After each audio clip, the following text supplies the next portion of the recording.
आज हम आपको बताएंगे कि पीएम नरेंद्र मोदी ने नई दिल्ली में भारतीय कृषि अनुसंधान संस्थान में किसानों से कैसे संवाद किया और इस अवसर पर किसानों ने पीएम मोदी को खेती की समस्याओं, सुझावों और अपेक्षाओं के साथ साथ यह भी बताया कि उन्हें सरकार की खेती से जुड़ी नीतियों से किस तरह का फायदा मिल रहा है।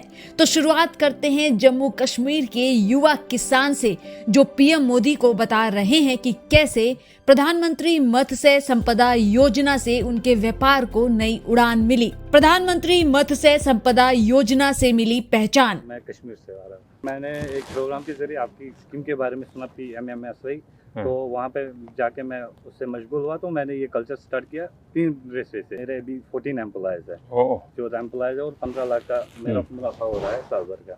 बहुत अच्छा मार्केट मिल रहा है और इसके साथ औरों को भी फायदा मिल रहा है। अब तो ये ट्रेन से भी आपका गुड़ जा रहा है, तो बहुत जल्दी से आपकी चीजें पहुँचेगी। बहुत ज़्यादा डेवलपमेंट हो रही है, वो तो आपकी वजह से हो रही है।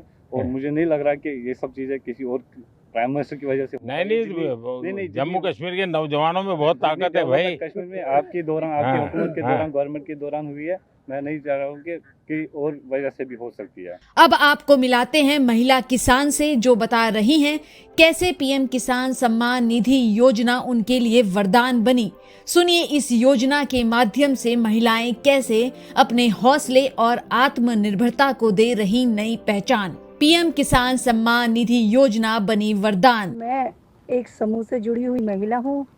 मैंने अभी 2023 में समूह ज्वाइन किया था और मैंने अपनी 5 बीघा खेती है, उसमें मैंने मूंग का उत्पादन शुरू किया। साहब, आपके जो पीएम सम्मान निधि है वो तो हमारे लिए एकदम वरदान है।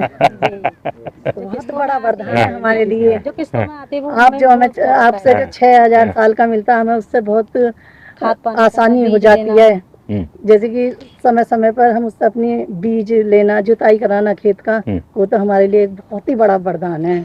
किसानों से बातचीत के इस खास कार्यक्रम में पीएम मोदी ने इस बात की ओर प्रकाश डाला कि किसान कैसे समाज का भला कर रहे हैं।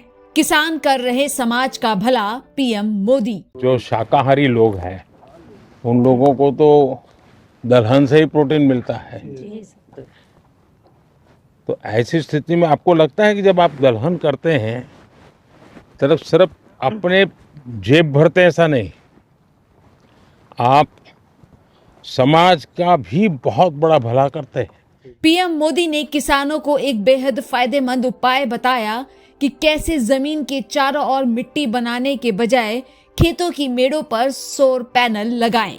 खेतों की मेड़ों पर सौर पैनल लगाएं पीएम मोदी। अच्छा, आपको कभी ये विचार आया कि चलो मेड़ पर हम बाड़ करते हैं, पड़ोस वाला घुस न जाए, वो भी बाड़ करता है और 1.5-2 मीटर जमीन हमारी खराब हो जाती है। अगर मिल करके वहाँ सोलर लगा दे, उसका सोलर उधर की तरफ झुकेगा, आपका सोलर इधर झुकेगा, आपकी बिजली आप कमा के बेच के दोगे, वो बिजली वो बेच देगा।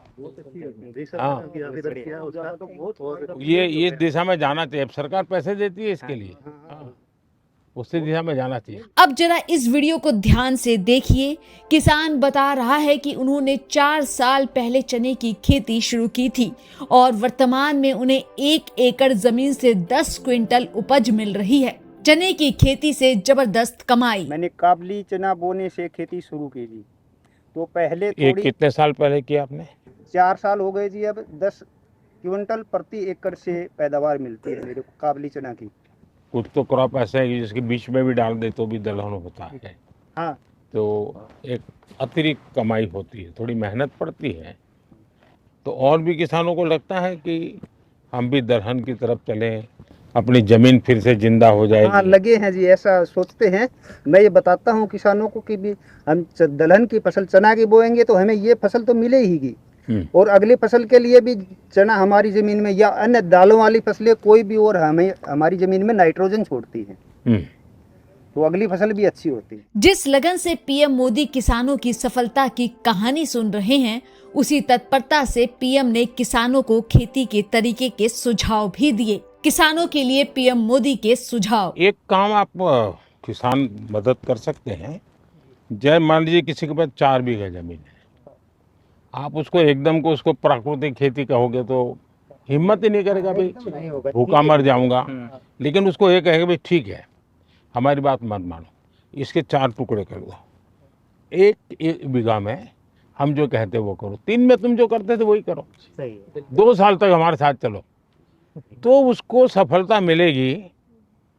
फिर वो 1 के 1.5 करेगा, 1.5 के 2 करेगा, फिर उसका विश्वास है। हम एकदम से कहेंगे नहीं 4 बीघा बंद कर दो और ये कर दो, तो संभव नहीं है। वो खाएगा क्या, बेचा डरता है वो। अब हम आपको दिखा रहे हैं एक वीडियो जिसमें किसान ने सफलता के साथ रोजगार देने की मिसाल कायम की। किसान ने एकीकृत कृषि परियोजना के माध्यम से 125 आदिवासी परिवारों को गोद ले लिया। एकीकृत कृषि परियोजना की क्रांति। आपका जो सपना है कि गांव अगर समृद्ध होगा तो देश समृद्ध होगा, तो मैं सरायकेला में हाथीमारा गांव में वहाँ पे 125 गरीब जनजातियों हो जाती फैमिली को अडॉप्ट कर लिया और वहाँ पे मेरा इंटीग्रेटेड फार्मिंग का हमने आयाम चालू किया। आपकी पढ़ाई भी इसमें हुई या पहले से कहीं ट्रेनिंग ली, कैसे मन कर गया इसमें? सर आप मेरे आदर्श रहे। अरे भाई आपने देश को आह्वान किया था कि जॉब सीकर की जगह पे जॉब गिवर बनो। पूरी दुनिया में टाटा स्टील अपना प्रोडक्ट बेचती है, मेरे प्रोडक्ट को टाटा स्टील बेचती है। वाह बढ़िया। अगली वीडियो में आपको मिलवाते हैं अमेरिका से लौटे भारतीय युवा से, जिन्होंने भारत में आकर 10 एकड़ से खेती की शुरुआत की और उनका लक्ष्य इसे 10,000 एकड़ तक बढ़ाना है। अमेरिकी भारतीय किसान की कहानी। Namaskaram, sir. नमस्कार। So I actually came from US in 2014. And you left USA? Yeah, I left USA. I wanted to employ my own people. And I started with small 10-acre farm, shrimp farming. Now I'm doing 300 plus acres shrimp farming. On top of that, I'm having hatcheries. We're producing seed for 10,000 plus acres. I took benefit from FIDF, sir. And almost I got at 7% interest rate. Wow. So because of that, I was able to expand a lot. Now I have about 200 employees, sir. वाह great. अपनी इस खास report के अंत में हम आपको बता रहे हैं कैसे पीएम मोदी ने किसानों को धरती को माता के रूप में देखने के लिए प्रोत्साहित किया, जिनकी स्वस्थ और टिकाऊ रहने के लिए अच्छी देखभाल की जानी चाहिए। उन्होंने आने वाली पीढ़ियों के लिए उपजाऊ उत्पादक भूमि को संरक्षित करने के महत्व पर भी जोर दिया और किसानों को पर्यावरण को होने वाले नुकसान को कम करने के लिए प्रेरित किया। पीएम मोदी का खास संदेश। अच्छा, कभी ये मन करता है कि धीरे धीरे फर्टिलाइजर कम करें? जी हम जो क्योंकि कभी हमने ये भी सोचना चाहिए जी, ये हमारी माँ है, उस माँ को अगर हम ऐसी ही चीजें खिलाते पिलाते रहेंगे तो कितने दिन जिंदा रहेगी जी? ये बात किसानों में होती है। तो जब उसके दिमाग में ये भर जाता है ना कि भाई मुझे बच्चों को अच्छी जमीन देनी है, ऐसी टुकड़ा नहीं देना है, यानी बिल्कुल धन धान्य से भरी हुई ऐसी जमीन देनी है, तो फिर उसको लगेगा कि मैं नुकसान नहीं करूं। सर का पसीना जब माथे को आता है वो किसान है जो अपने दम पर फसल को उगाता है। आन है, बान है, शान है, किसान है। किसान इंडिया, चलेगा हल, बढ़ेगा बल।